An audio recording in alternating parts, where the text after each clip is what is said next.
noite, queridos amigos, irmãos da casa de Irmão Altino.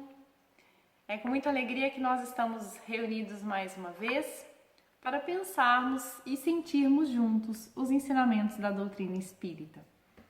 Hoje conversaremos um pouco sobre o tema cuidar do corpo e do espírito. E para começar, eu vou contar para vocês um episódio muito lindo que está no livro Francisco de Assis, de Miramês. Ao final do livro, Miramês conta para nós o episódio da desencarnação de Francisco, que tem muito a ver, na verdade, com o nosso tema. Francisco, aos 46 anos, pressentindo que se aproximava, a sua volta ao mundo espiritual, o seu corpo já todo em chagas, já cego, com enfermidades no fígado, enfermidades no estômago, estava extremamente magro.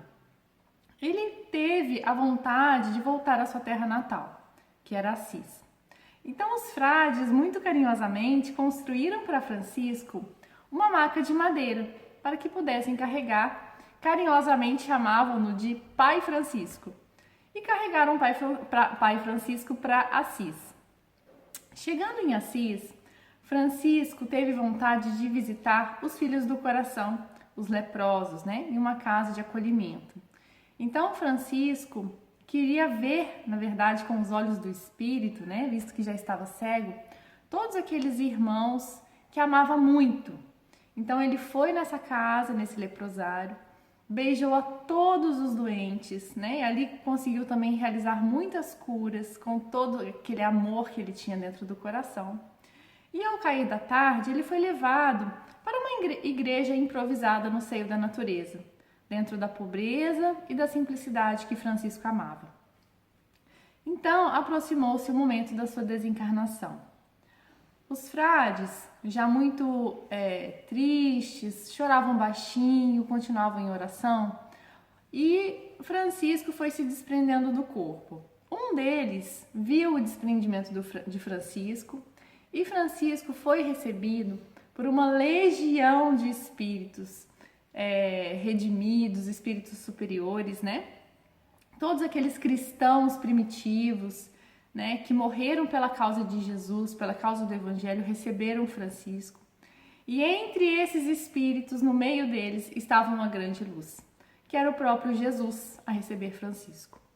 Francisco, então, muito emocionado, se ajoelha, começou a chorar e pede ao mestre que pudesse voltar rapidamente ao corpo físico para agradecer ao corpo tudo o que aquele corpo tinha proporcionado para ele e para as pessoas que com ele tinham convivido, Então Francisco, ele começa beijando aqueles pés, Aqueles pés que levaram ele por muitos e muitos caminhos, Francisco, na verdade, era um peregrino, não parava de andar. Então, aqueles pés ajudaram Francisco a levar o Evangelho, o Evangelho vivido por toda parte. Depois beijou as mãos, aquelas mãos que ajudaram a curar em nome de Jesus, as mãos que trabalharam, que cumprimentaram muitas e muitas pessoas. E por fim, Francisco, muito respeitosamente, muito amorosamente, beijou a sua própria boca, Naquele átimo de amor, que aquela boca, na verdade, levou muita consolação, muitos ensinamentos. Então, essa história, na verdade, é uma história que me levou a pensar: será que no momento da nossa desencarnação, nós também poderemos agradecer ao nosso corpo físico como esse instrumento de elevação moral e de transformação do nosso íntimo, de transformação das pessoas que estão ao nosso redor pelo ensinamento do Evangelho? Joana de Ângeles, na verdade, ela comenta sobre a questão do nosso corpo físico, Nós perdemos um pouco na nossa vida cotidiana, na nossa cultura que é muito materialista, a questão de ver o nosso corpo físico como o instrumento, Instrumento da nossa elevação espiritual, instrumento da nossa elevação moral. E ela nos diz no livro Triunfo Pessoal que a sociedade se perdeu um pouco na velocidade das informações, né, nas tragédias do cotidiano. E as pessoas, na verdade, perderam a noção do seu objetivo existencial, né?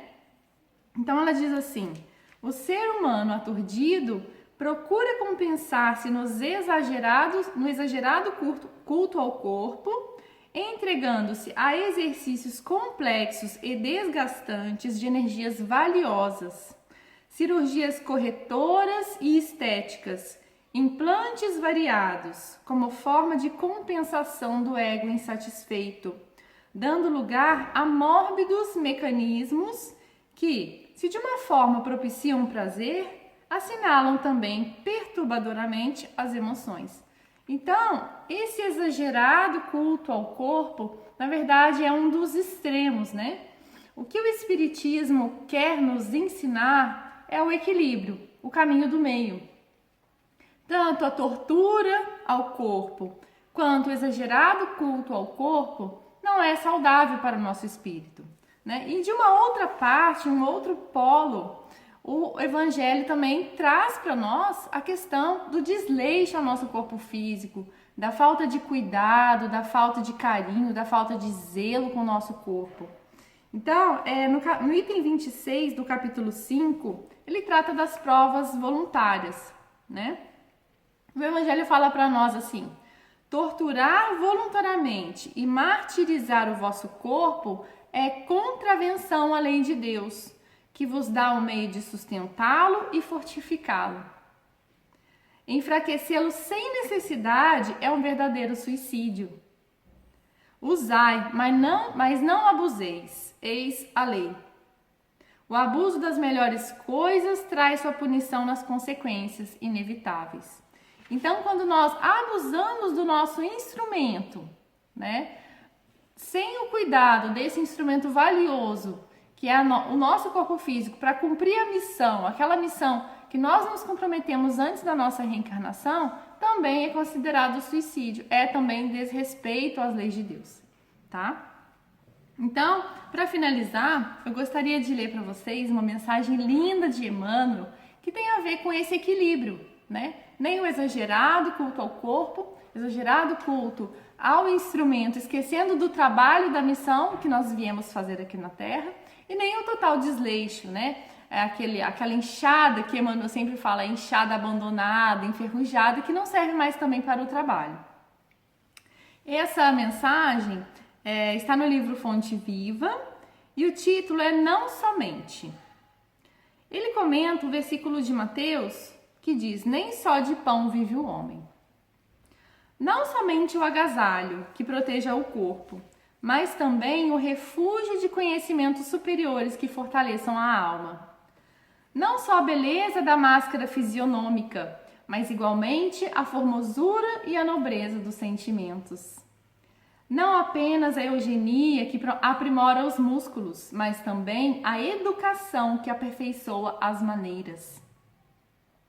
Não somente a cirurgia que extirpa o defeito orgânico, mas igualmente o esforço próprio que anula o defeito íntimo.